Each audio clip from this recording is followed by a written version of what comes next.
Hello అండి. నేను పెరుగు మీద మీగడ తీసి ఒక గిన్నెలో వేసి ఫ్రిడ్జ్లో పెడతాను. 10-15 డేస్ తర్వాత ఇదిగో ఈ విధంగా మజ్జిగ కవ్వం పెట్టి ఒక గిన్నెలో దాన్ని ఇలా చేత్తో ఈజీగా ఎలాగ వెన్నను తీయాలో మీకు చూపిస్తున్నాను.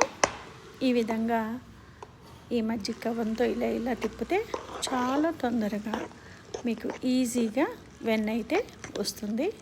ఇలా తిప్పగా చూడండి ఎంత చక్కగా గిన్నెకి అంటుకోకుండా ఇప్పుడు సపరేట్ అవుతుంది. అలా మనం చేస్తూ ఉండగానే వాటర్కి వాటరు వెన్నకి వెన్న రెండు సపరేట్ అవుతాయి. కొంచెం అట్లా అనే కొద్దీ అట్లా చూసారా, ఈ విధంగా మజ్జిగ వేరే వచ్చేసింది, వెన్న సపరేట్ అయిపోయింది. ఇప్పుడు ఇది వెన్న రెడీ అయిపోయింది. దీన్ని శుభ్రంగా తెల్లటి నీళ్ళు వచ్చే వరకు శుభ్రంగా కడిగి నీళ్ళన్నీ వంచేసేయాలి. దానిలో మనం కడుగుతున్నప్పుడు తరగలు లాంటివి వస్తాయన్నమాట.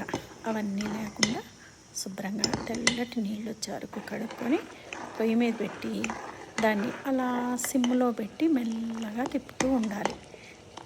దానిలో ఉండే వాటర్ అంతా కూడా పోయి మనకి నెయ్యి చక్కగా వస్తుంది. ఎప్పుడైనా సరే దాన్ని సిమ్లో పెట్టి చక్కగా మరిగిస్తే చాలా చక్కటి మంచి రుచికరమైన నెయ్యి తయారవుతుంది. చూసారా ఎంత ఈజీగా చేసుకోవచ్చో మీగడకి. ఇప్పుడు ఆ తెల్లటి చిన్న గడ్డలు కనిపిస్తున్నాయి కదా, అవి కూడా బ్రౌన్. ఇప్పుడు గిన్నెకి చూడండి చుట్టూ తిక్కు బ్రౌన్ వచ్చింది కదా.